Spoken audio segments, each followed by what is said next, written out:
So yun mga boss, today is Tuesday. Mga bossing, nandito tayo sa shop. So for today's video, ipapakita ko sa inyo yung Fortuner natin na for sale. Ayan, as you can see mga bossing, personal car ko to, 2022 model. Toyota Fortuner B variant na push start yan. So kuya, paikutan natin sila. And then ayan, sariwang-sariwa yan, ending 4. Naka-Europa na rin na busina. Then stock na mags, and then naka-gulong na rin yan, naka-Arrivo. Okay? So, naka-camera 360 na rin to, and then naka-aftermarket na rin to na head unit. Kuya, ito yung passenger side. So, as you can see naman, fresh ang interior, kuya. Ayan. Dahil 20,000 odo mileage lang ang tinakbo nito, naka 9-inch na rin yung head unit nito, mga boss. Sobrang sariwa nito. Ito yung sa likod, mga boss. Ayan. Para ka pa rin bumili ng bago, amoy bago pa rin. Okay?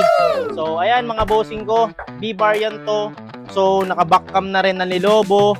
All working. Ito yung likuran. Siyempre, maluwag yan mga boss. Siyempre, pag sinabing Toyota Fortuner, garantisado yan. Okay? So, ito siya. As you can see mga boss, pearl white color. Presentable. Walang bangga. Walang history ng baha. So, hindi ko naman to gamit talaga kasi spare car ko lang talaga siya.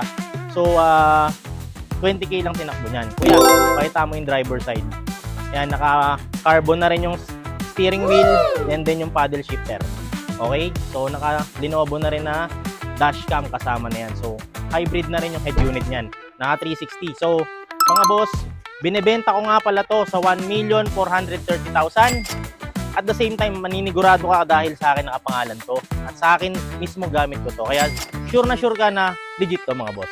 So yun lang, PM nyo na ako sa interested. Halika na, let's go.